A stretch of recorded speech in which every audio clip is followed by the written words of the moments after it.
tactics for getting in the door, for prospecting, and kind of getting the responses that enable us to do the deals and build the relationships that we're excited by. So let me share a little bit more about Scott and then give it to him to take it away. Scott Britton is the co-founder of Troops, where he heads up sales and growth. Prior to this, he was a BD executive at Single Platform, which sold to Constant Contact for $100 million. He was recently selected to the Forbes 30 Under 30 list in 2017 and received a BA from Princeton University. Scott Britton. All right, thanks, Scott. Here we go. This is my slide thingy. Thrilled to be here. I hope it's been a great event so far. Just getting here. When Scott asked me to come and talk, I figured there are probably a lot of people talking about a lot more strategic things than me, and really what I might be able to come in and bring some value to the table is how do you get your foot in the door to get deals done, especially when maybe you don't have a huge network, a ton of connections. Is anybody here working at an early stage company? Does it kind of feel like that, where it's like, I want to work with a lot of these big important companies, but maybe I don't always know somebody who can make it that easy or make that happen? Show of hands, maybe. Yes. I feel like it happens to all of us. So I'm going to be talking about that. Quick background on me. As Scott said, I'm working on a company called Troops.ai. Been around for about 2.5 years, raised a little less than $10 million from folks like First Round Slack, Felicis Ventures. We have about a little less than 20 employees. We're a workflow company, so we make it really easy to send key signals, insights from Salesforce, from Google, from other systems into Slack, and then allow you to take action on any of those things to write back into those systems without ever needing to go inside of them. And yeah, I mean, I think, for me now as someone who's really kind of running a sales organization, but also thinking about a business development organization, the goal of our jobs is how do we build repeatability, right? It's great that you can get one deal done, but how do you, if you really want to kind of own your outcomes, how do you build a process that's repeatable, that you can rinse and repeat to drive growth? And that's kind of what I'm going to be talking about today, because the reality is like the easiest way to get deals done, especially early days, and as your company grows, is intros, right? It's the easiest way to get in the door, show your value proposition and all that stuff. But eventually that runs out, right? We have to figure out ways to get into companies, to get connected to people that we don't know. And by the way, you should still definitely be building a great network and trying to figure out ways to optimize the breadth of people that you can get to through your network. But that's really not what today's talk's going to be about. Today's talk's going to be more about, hey, how do we get inside of places and get meetings with people that maybe we don't know. And I came prepared with just kind of like a few ideas for you. One is really especially geared towards those people that are in the early days of something new, who maybe don't have a ton of proof points and credibility. And then how do we take this and turn this into a system that scales, where we can kind of reuse and recreate a lot of those early efforts to really scale our ability to connect with people we don't know in a compelling way. So 3 ideas for you today: hosting events, using visual interactive content, and creating a repeatable, scalable messaging framework that you can use as business developers, that you can use if you're building an outbound sales team. You can really use it anywhere. I think it's pretty awesome. It's been pretty central to how we've been able to get our foot in the door in a lot of companies at Troops as an early stage company. So this is what we're going to talk about. First thing that I want to bring up was events, right? Scott's doing a killer job right now of executing this. This event's been pretty good. Everybody give Scott a hand. It's awesome. So, if you don't necessarily know everyone in your industry, or know how a lot of people that can get you the people that you want to get to, a really easy, simple way to interact with those people and those second degree connections that you might be able to get to is create a space for them to come to you, right? I remember there's a guy here in New York, Mike Dudas. He was running a company called Buttons. Anybody know Mike? Yeah, Mike's. Oh yeah, Mike's great. So Mike was starting this company, Deep Linking, and he used to work, in the payment space. And I remember very early on, he was hosting these events called Deep Link, and it was just a really easy way for him to create a center of gravity around the space and invite the people that he wanted to meet to come to, collect people that might be interested in that space. And this event eventually became the TAP conference, which ultimately, was kind of the center place for everything deep linking. And so if you're trying to build a center of gravity around an initiative, a space, hosting events is just a really easy, simple, low-hanging fruit that doesn't necessarily require a ton of connections, a ton of resources, right? If you have space, a splash.com page, and 2 to 3 people that that others would find interesting, you got your first event. And so this is I think is a really great thing for business developers to be doing. It's something that Kenny does incredibly well with his network where we used to work together. And I think, the benefits of this is a lot of times we're reaching out for people and asking for their time. And it's, if you're trying to get to anybody important, it's like, dude, I'm busy. Like, I don't want to go have coffee with a bunch of people I don't know. But if you're hosting an event about a topic they might be interested in, that's an opportunity where you're actually leading with value, right? And it's also a way for you to soft qualify these people. Maybe they don't actually care about the topic you're hosting an event about. Cool, I don't want to spend time on them then. That's not somebody who is inclined to move quickly. Additionally, once you have that event and you're meeting people and you have a face-to-face conversation, this is so critical, right? As much as we like to have Zoom calls and WebExes and all this stuff, at the end of the day, nothing replaces that face-to-face interaction for building a relationship, accelerating a conversation. And as anybody who has ever had to sell something earlier, it's a lot harder for people to say no when you're dealing with them face-to-face. So anybody who's doing early biz dev or sales, I always recommend if that person's in your city, go meet them in person because they're less likely to say no when you ask for something. And then lastly, these things can really snowball and catapult. You can really start to build a center of gravity around a topic or initiative that you care about for you, for your company, and put you in a sphere of influence where instead of it being really hard for you to get to a lot of people, all of a sudden people want to come to you. You now have a roster spot for panelists where you can invite the people that you ultimately want to get deals done with to come and speak at their event to feature them, to make them feel special. So this is one really good kind of like early stage tactic for being intentional about getting your foot in the door with meetings. The other thing that I want to talk about is in those kind of early formative days, how we can really kind of level up our just how we approach people via email. And so how many people here have tried to pitch someone on a concept for a biz dev deal that isn't necessarily easy to explain? Most people? Yeah, right? It's not easy. I remember when we were doing biz dev stuff at Single Platform, a lot of times we would talk about rich content on your pages and people are like, what are you talking about? And so, a lot of times there just isn't that familiarity of what you're doing. Moreover, how many people now get like cold emails from recruiters or people selling you stuff constantly?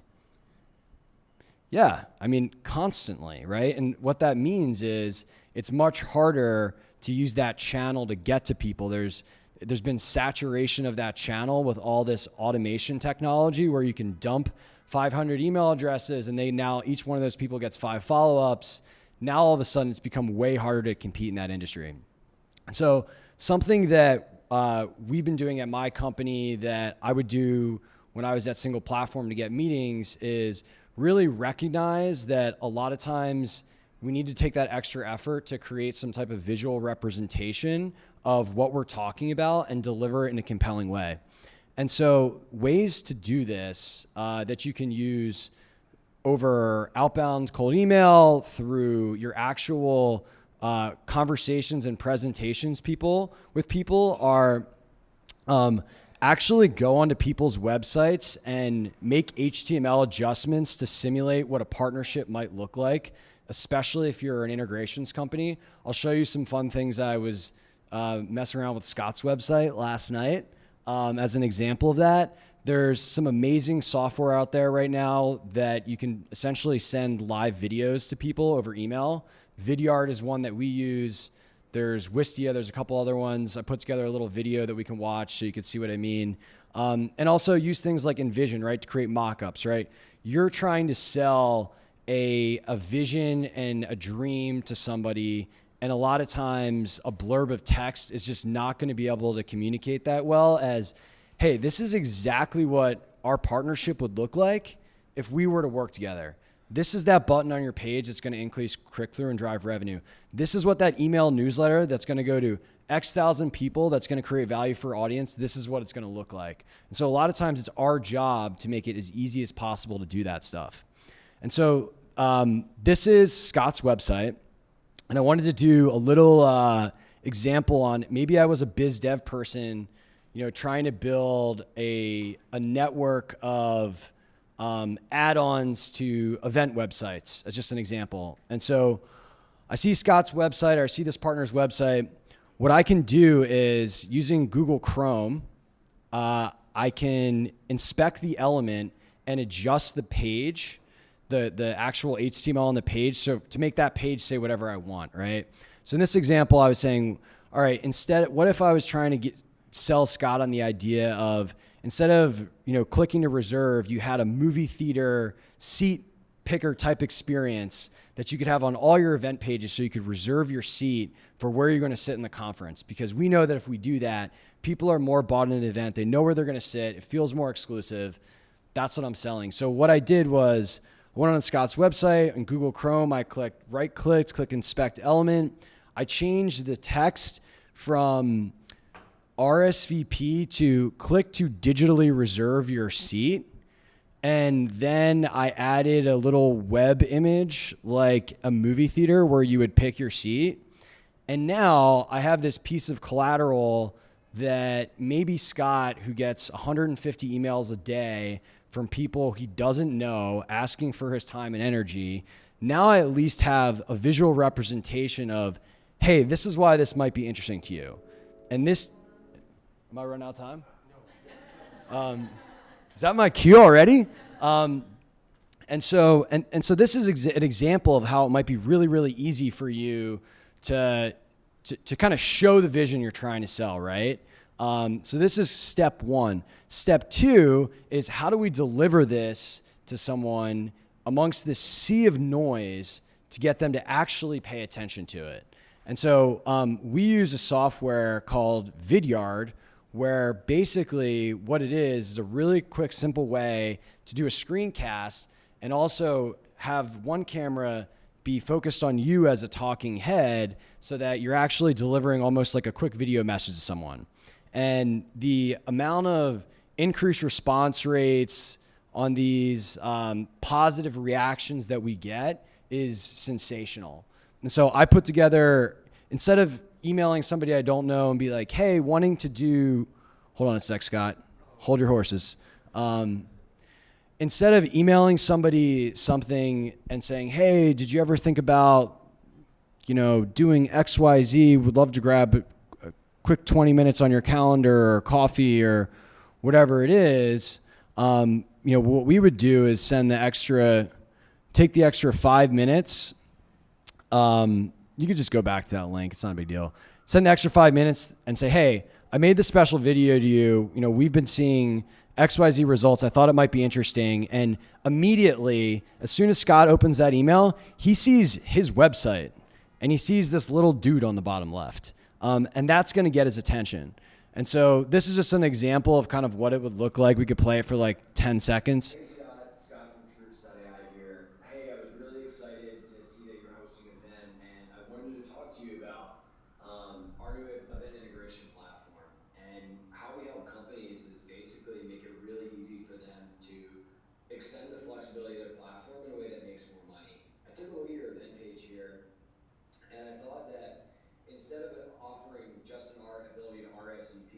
actually seen attendance numbers skyrocket when you actually allow people to digitally reserve their seat.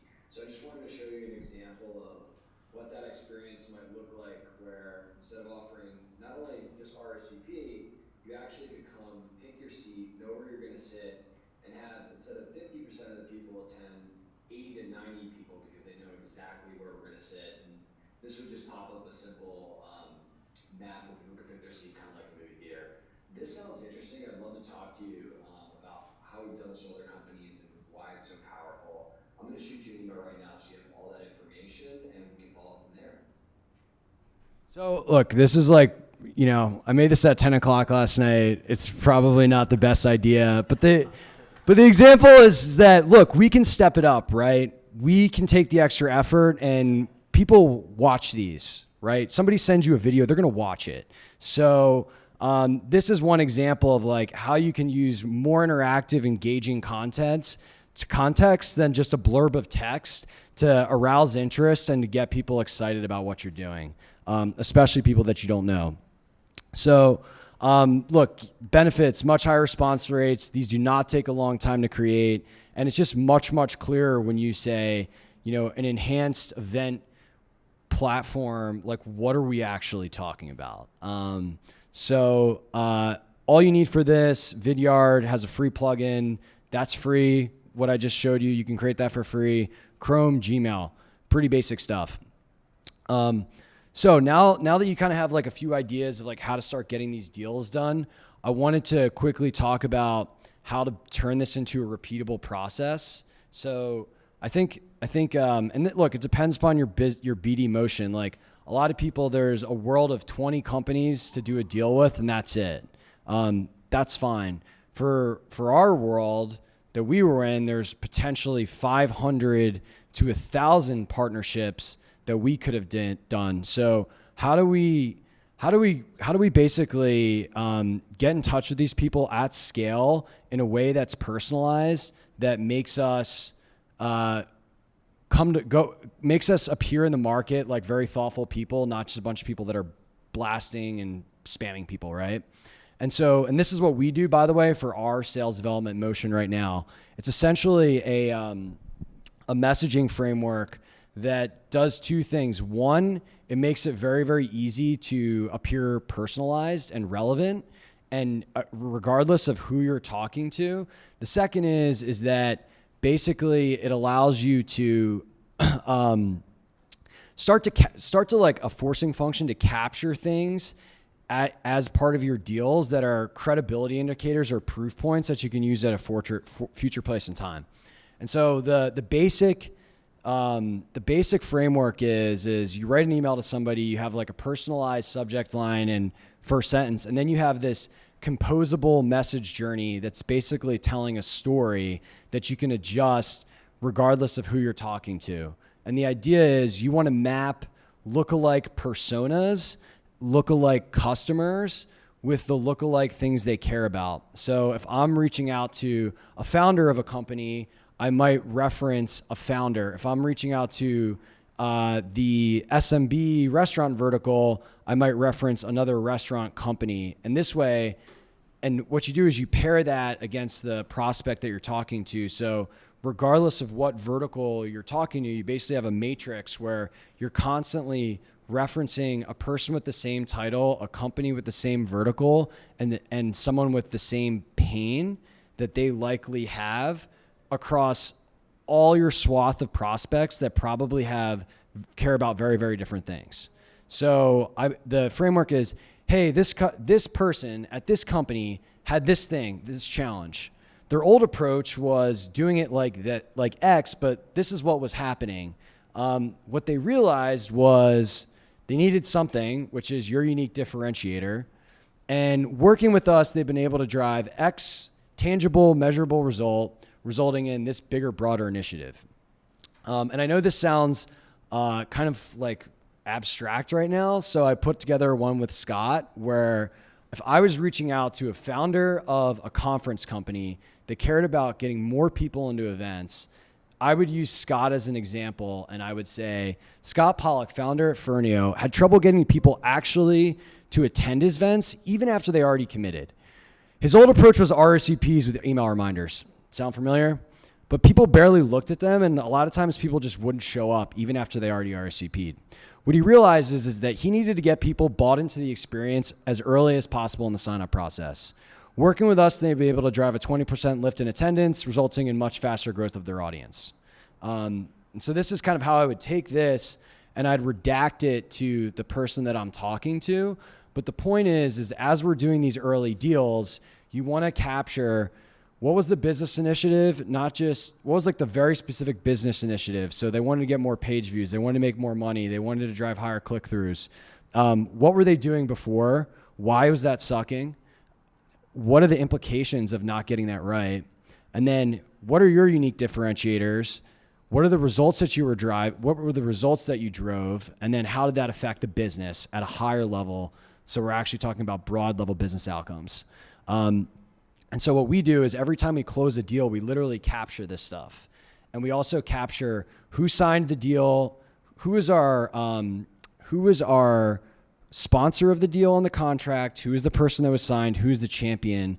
In Salesforce, we have this living, breathing, ideal customer profile of everybody, of who we should be targeting, what they care about, why they bought. 45 days later, we're capturing the results they've driven with us, and then how that's affected their business.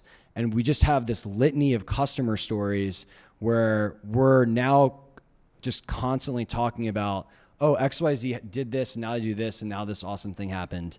And we're using it on sales calls, we're using it in all of our cold emails. And then we do stuff here where what's so cool about this is that it scales so well, not only across personas, verticals, industries, where you're not just having a bunch of random people just writing random cold emails and templates. You have a very scalable approach that also can be used across mediums. So we send these emails out, and then we cold call people, and then we literally read the email we sent them, or we literally read the voicemail, and it works. It's amazing. It's like, hey, Scott, Scott Britton from Troops.ai here. The reason for my call is because I was catching up with Scott Firneo, Scott Pollock, who runs Firneo, and he's having this issue where people weren't showing up to events. And what he realized is that he needed to get more buy-in up front so that when somebody signed up for his event, they're actually going to show there. And working with us, what we've been able to do is increase that RSVP rate to attendance rate, increase by about 20%, so that he can grow his business faster and build the burgeoning community that he wants for his business. If this sounds interesting, I'd love to talk to you. And my team doesn't have to think about the voicemail they have to read that's unique to that person. They don't have to think about a LinkedIn follow-up that's going to literally be the same exact thing. They're just doing the same thing, and it really kind of simplifies and codifies a framework for you to do this at scale once you have a team of people doing this. And so I think like this is been pretty a game-changing concept for us, and something when you think about scalable partnerships, outreach, BD, something that would be good to learn more about.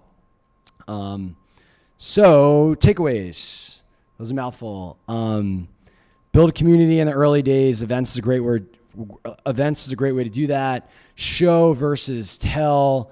A lot of times people are more visual in your communication, Vidyard, mock-ups, all that kind of stuff. It can be huge. And then lastly, make sure that you intentionally capture data from those early wins, not just for case studies, but in the framework of how can I use this information to help me go get my next 10 deals, to help me go get my next 20, 30, 40 deals. How can I do that? And then build that into our process so that we're constantly just building this machine of success stories that are going to fuel systematic growth.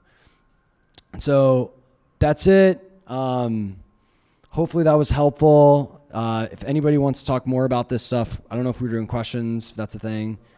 We're out of time, but email Scott@Troops.ai, Twitter, my name. That's it.